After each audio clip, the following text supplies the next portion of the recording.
For the past an NBC News special report, here's Hallie Jackson.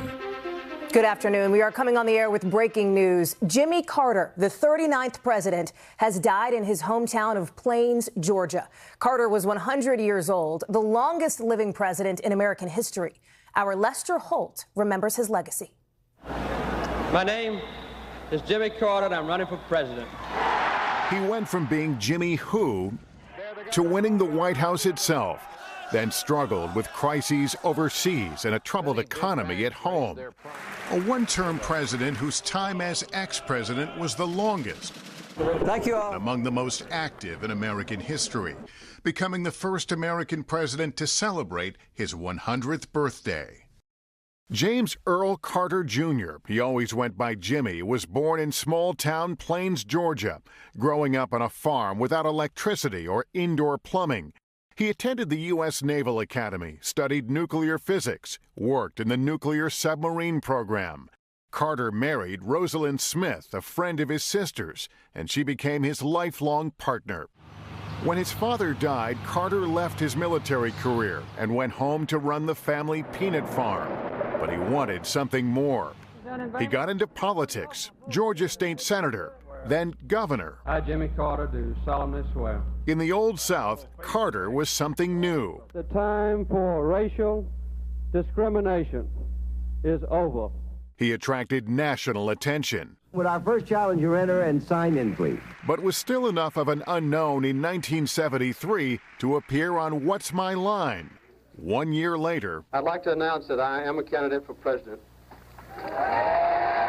after Watergate, the country was ready for a Washington outsider who said America deserved a government as good as its people.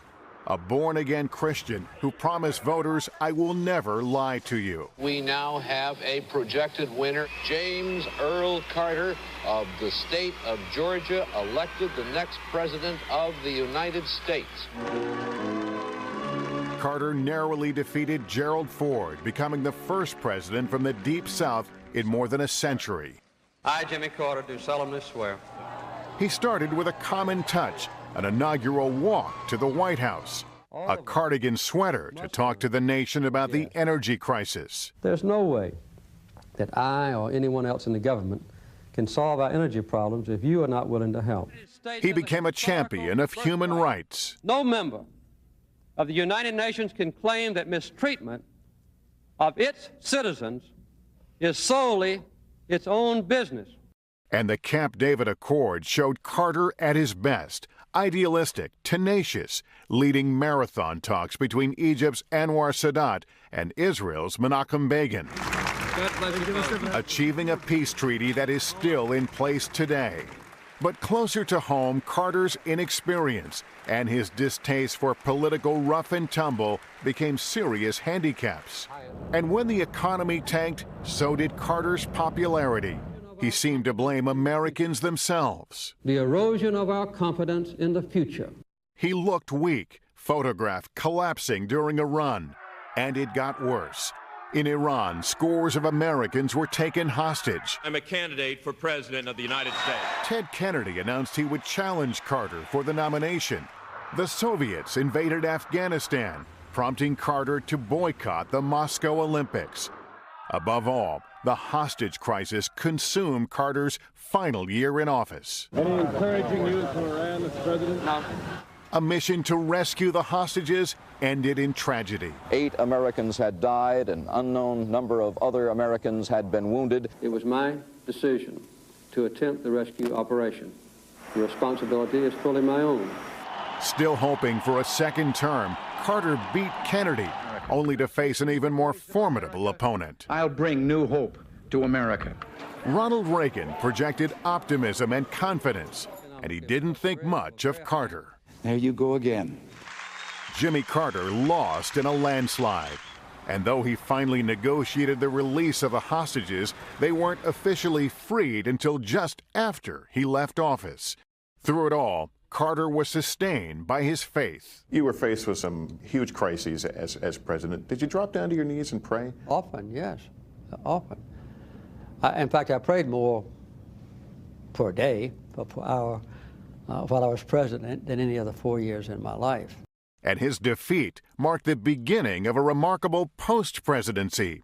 He established the Carter Center, committed to advancing human rights and democracy. He even got some respect from an old adversary. You gave of yourself to this country, gracing the White House with your passion and intellect and commitment. For that, Mr. President, I thank you, and your country thanks you. Carter built houses for the poor. He monitored elections, battled disease, and worked for peace around the world, sometimes at odds with his successors. He wrote dozens of books, and in 2002 was awarded the Nobel Peace Prize. An extraordinary ex-president, proud of his years in the White House. Kept the peace. We never went to war. We told the truth, never lied to the American people, never misled the American people. So in general terms, I feel perfectly at ease with my term. Carter was diagnosed with cancer, determined to beat it while maintaining his typical collected demeanor. I think I have been as blessed as any human being in the world. Everything's been a blessing for me, so I'm thankful and hopeful. Despite the diagnosis, he continued building houses alongside Rosalind and marked their 75th wedding anniversary in 2021. 75 years, I can't predict. Rosalind died 2 years later, marking the longest presidential marriage in history. In 2024, Carter marked another milestone, his 100th birthday, with an outpouring of gratitude for his life of service. He brought that devotion to everything he did for family and for country until the end. Our Lester Holt remembering Jimmy Carter. I want to bring in our chief Washington correspondent, Andrea Mitchell, who is joining us now on the phone. She knew the former president. And Andrea, you saw so much of his life and legacy there. Surrounded by family, the Carter Center says he died at his home of Plains, Georgia. He's been in hospice there for nearly 2 years. And his kids say he will be remembered as a hero to them and to so many around the world. Indeed. And I covered the Carter White House and covered him since he left the presidency, and as Lester was recounting and as history will record, he was a great ex-president. Certainly his legacy larger once he left the White House, but certainly in the White House we remember the Camp David Accords, 1979, the signing on the north lawn of the White House.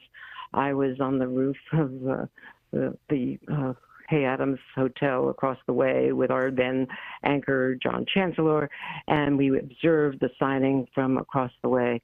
And it was just a great moment. And the Camp David Accords certainly set the stage for what has followed for many Middle East agreements and many Middle East tragedies. He was ahead of his time. I've interviewed him in Haiti, in Cuba. He was the great human rights advocate. And then for his 100th birthday, there was a grand celebration, a rock and roll concert in Atlanta. We went down there for nightly news, and it was just an extraordinary outpouring. He was really a man for all seasons. And a man who's Hallie. being remembered by so many across the country and around the world as well. Andrea Mitchell, our chief Washington correspondent, joining us now on the phone. Andrea, thank you. That concludes, for now, our NBC News special coverage of the death of former President Jimmy Carter, who has died today at the age of 100, according to his family. We will have much more on his remarkable life and legacy on our streaming network, NBC News Now, and later tonight on NBC Nightly News. I'm Hallie Jackson. For all of us at NBC, thanks for watching. We'll see you soon.